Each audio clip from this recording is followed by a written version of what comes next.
Ka diçka thellësisht tragjikomike në mënyrën si shtetet e varfra përpiqen të duken të pasura. Është ajo etja e pashpjegueshme për imazhin, ajo nevoja obsesive për të dukur modern, global, cool, ndërkohë që realiteti në tokë vazhdon të ketë erlagështi spitali, rrugë të pambaruara dhe frigoriferësh bosh. Tani kemi hyrë në një fazë të re të kësaj drame kolektive. Shqipëria që rimburson produksionet hollywoodiane me 35% të buxhetit të tyre, me taksat e qytetarëve të vet. Pra shqiptari paguan të vëshon për bukën, naftën, ilaçet dhe energjinë, që dikush me kamera miliona dollarëshe të vi të xhirojë një serial buzdetit e më pas të largohet me subvencionin në xhep. Dhe gjitha kjo shitet si zhvillim. Në teori tingëllon bukur, turizëm, promovim, Shqipëria në hartën botërore, fjalë të bukura, të importuara që tingëllojnë si PowerPoint-et e konferencave ndërkombëtare, ku njerëzit me kostum flasin për vizion, ndërsa jashtë sallës pensionistët numërojnë lekët për ilaçet. Në çfarë realiteti po jeton? Sepse nëse je një vend që ka mbyllur problemet bazë të qytetarëve të vet, atëherë po, mund të mendosh edhe për draftin e hedhur për diskutim për luksin e iniciativave për produksionet ndërkombëtare, apo qofshin këto edhe hollywoodiane. Nëse ke spitale funksionale, shkolla moderne, laborator, rrugë, ujë të pishëm 24 orë, transport publik dinjitos dhe paga që të lejojnë të jetosh si njeri, atëherë mund të thuash, mirë, tani le të investojmë edhe te industria filmike.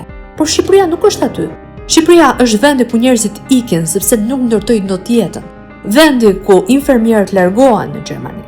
Mjekët ikin në Itali, të rinjt në Angli, ndërsa shteti vendos të bëhet sponsor i produksioneve të huaja. Bukur. Kemi universitete që mbjetojnë me mungesë fondesh. Shkolla me 2 turne, ambulanca pa staf, fshatra pa rrugë dhe qytete pa planifikim urban. Por kemi luksin të financojmë seriale ndërkombëtare. Për sikur një familje që s'ka para për librat e fëmijëve, të marrë kredi për të lyer fasadën e shtëpisë, vetëm që fshinjët të mendojnë se po jeton mirë. Në fakt, ky është i gjithë modeli ynë ekonomik dhe politik. Fasada e aeroportit modern, ndërkohë që qytetari paguan biletat më të shtrenjta në rajon. Fasada e kullave me xham, ndërkohë që rrogat mbeten provinciale. Fasada e vendeve luksoze, ndërkohë që spitalet të kërkojnë të blesh vet garzë. Fasada e Shqipërisë turistike, ndërkohë që vetë shqiptari nuk e përballon dot pushimin brenda vendit të tij. Dhe tani kemi hyrë në epokën e Hollywoodit shqiptar, ku krenaria kombëtare matet me faktin nëse një aktor amerikan ka pirë espresso në jug të Shqipërisë. Ironia është se këto politika zakonisht justifikohen me argumentin e fitimit afatgjat. Thuhet se produksionet sjellin para, punësim, reklam për vendin. Në teori po, por askush nuk flet për raportin mes kostos dhe përfitimit të një ekonomie të brisht si e jona. Sepse çdo milion që shteti vendos të subvencionojë për produksionet të huaja, është 1 milion që nuk shkon diku tjetër. Nuk shkon për laborator shkencor, nuk shkon për shkolla profesionale, për trajtim mjekësh, për ndërtim rrugësh rurale, për ujësjellës, për mbështetje fermerësh. Por, për fat të keq, as për paga më të mira për mësuesin apo mjekun. Në fund të ditës, buxheti i shtetit nuk është thes pafund. Është para e mbledhur nga qytetari, nga kamarierë që paguan taksa mbi pagën minimale, nga biznesi i vogël që mbytet me kontrolle, nga pensionisti që paguan të vëshën edhe për bukën. Dhe pikërisht këto para përdoren që Shqipëria të duket interesante në ekranet globale. Ka diçka thellësisht koloniale në këtë histori. Ende sillemi si vendi që kërkojmë aprovimin e syrit huaj, sikur ekzistenca jon vlen vetëm kur na filmon dikush nga jashtë.